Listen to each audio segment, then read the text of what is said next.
Don't miss any content. Don't forget to subscribe and click the notification bell. Those sounds you can hear there, the vuvuzelas, those were the sound themes of the World Cup in 2010 hosted in Africa. I was 10 years ago. Today we're going to look at the 2010 World Cup and Ghana's ride in that tournament, being the only African country that went as far as the quarterfinals and a whisker from making history and making it into the semi-final. Today we're going to talk about the story of the 2010 World Cup. As usual, if you're new to the channel, I advise you to subscribe to the channel and to click on the notification bell to get more updates. So 10 years ago this week, Africa's only World Cup was hosted in South Africa. It was a memorable World Cup with so many memories to take away from it, including the vuvuzela, which became something very popular at the time. We also had the Jabulani ball, which proved to be an elusive ball for most of the players on the pitch in terms of control and so many other things. And the master of that ball in the end of the tournament was Diego Forlan. Surprisingly, he had a way of controlling that ball expertly. So today I'm going to take you through, first of all, how the hosts were selected for this tournament, that is South Africa, and also we're also going to look at how the games went for South Africa and the other African teams. This World Cup was the first time Africa had 6 countries representing the continent. Now, hitherto, Africa had played only in the 1934 World Cup. That was before missing out on all other World Cups and coming back. The 1934 World Cup, only Egypt took part in that World Cup. The next time an African country took part in a World Cup was in 1970 with just one representative as well. You can surely say that in the World Cup, Africa has not been well represented. But in 2010, we were fully represented with 6 countries representing the continent. Now, to how the hosts were selected. Now, Africa was chosen host of the 2010 World Cup. It was clear that an African country had to host the World Cup. It was part of a rotation scheme that was short-lived and abandoned in 2007. Now, it was to rotate the event among football federations. Now, 5 African countries at that time placed a bid to host the 2010 World Cup. They were Egypt, Tunisia, South Africa, and a joint bid from Libya and Tunisia. Following the decision of the FIFA Executive Council not to allow a co-hosted tournament following the events of Korea, Japan 2002, Tunisia withdrew from the bidding process. The committee also decided not to consider Libya's solo bid as it no longer met all the stipulations laid down in the official list of requirements.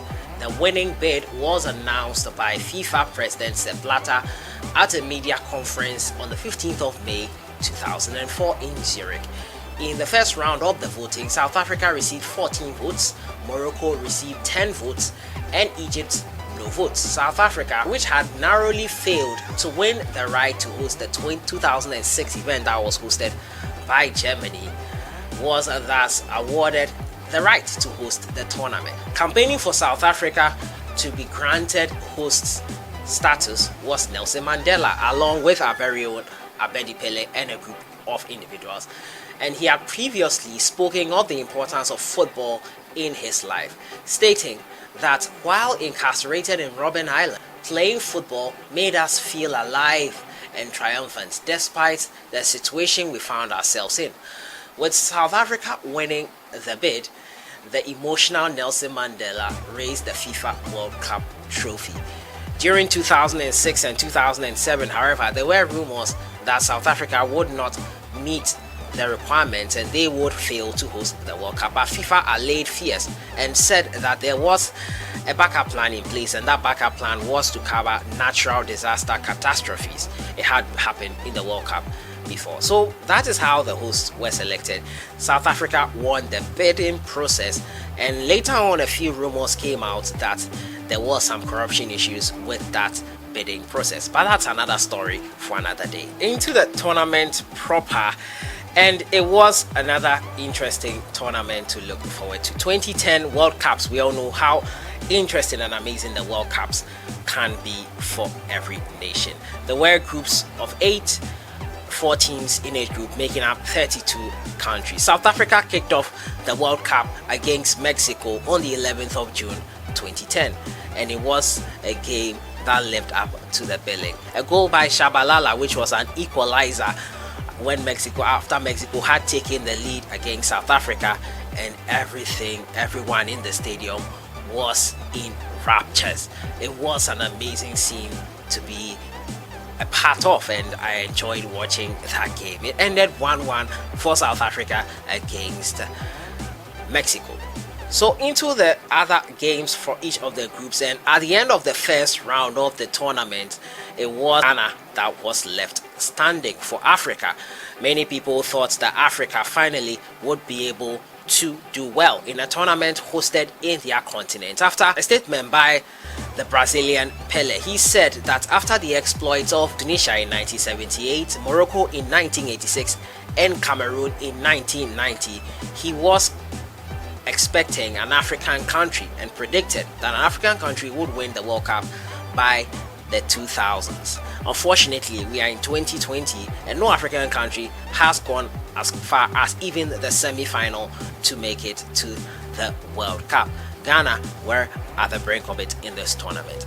Ghana's run in this tournament started with a game against Serbia. Our coach at that time was Milovan Rajevac. Serbia were our opponents, and Asamoah won that game for us with a penalty in the last minutes, Gyan'S of the game. It was a 1-0 win for the Ghana Black Stars on that occasion. Ghana took on Australia in their next game, a 1-1 draw it was for Ghana. And the final game we played with Germany, they needed to win to qualify, and we needed a draw after securing 4 points. Fortunately for Ghana, Serbia were able to beat Australia and make it into the next round. Ghana qualified despite losing to Germany 1-0. A Mesut Ozil shot from outside the box, settling that game between the Ghanaians and the Germans. Onto the round of 16 Ghana went into. At this point, we were the only African country standing on a tournament that was hosted on our continent. The whole of Africa, we were the pride of Africa, and you can't imagine the support that was behind the Ghana Black Stars. We faced the United States of America, who in 2006 Ghana had beaten in the group stages to make it to the round of 16 in their first ever World Cup. It was an amazing moment for the Black Stars. Asamoah apparently on that day was suffering from malaria, and he still managed to come on and play it. We all know about the great players doing amazing stuff, even going on beyond their ability and their limits, and this was one of the nights. Asamoah grabbed the winner for the Ghana Black Stars after he chested the ball, and as if he was falling down, used his left foot to strike it into the back of the net in extra time, winning the game for the Black Stars 2-1. It was something, and I really remember being so much ecstatic and in high moods after the game there with United States. Ghana now joined the leagues of Senegal and Cameroon to become the third African country to make it to the quarterfinals of the World Cup, a historic feat at that. Before I continue with this story, it has to be said that there were some bloopers in this World Cup, especially for Nigeria and Yakubu Aigbeni. Yakubu was noted and remembered for this glaring miss in their group stage game. Nigeria did not make it into the round of 16 in this World Cup, and it was really a poor tournament for them.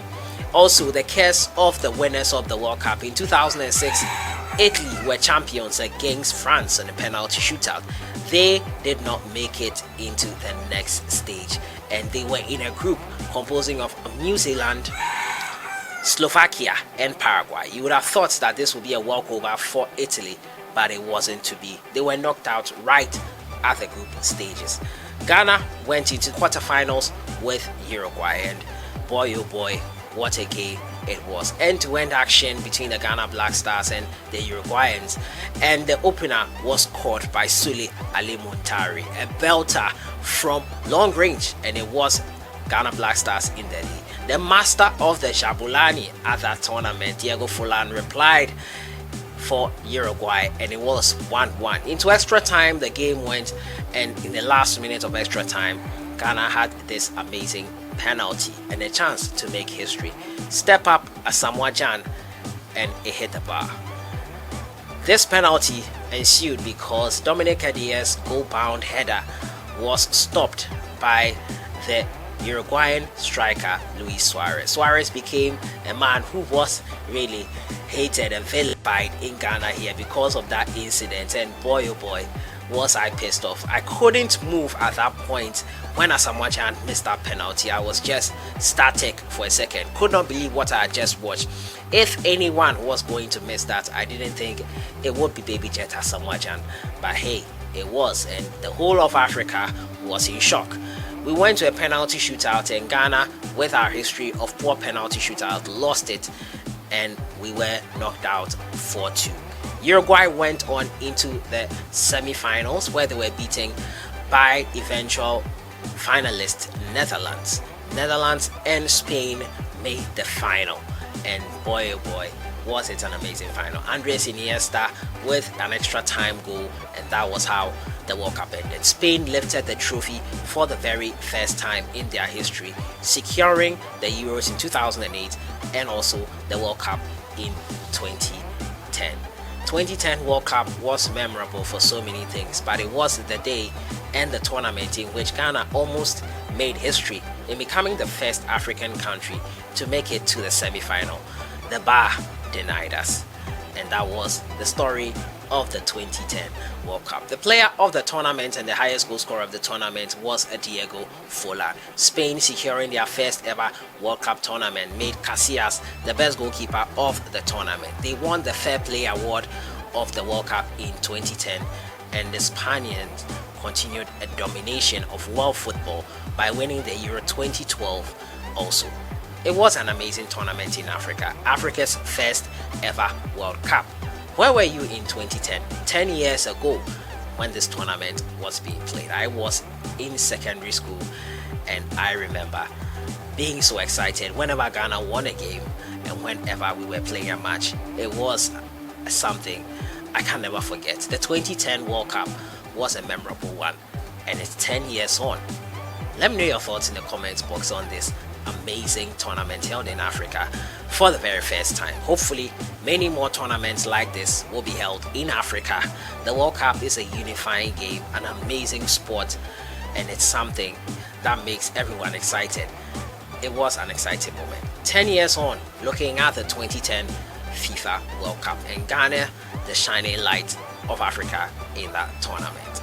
Let me know your thoughts in the comments box. Where were you in 2010 when this tournament took place? I'll see you guys in the next one. Enjoy your day.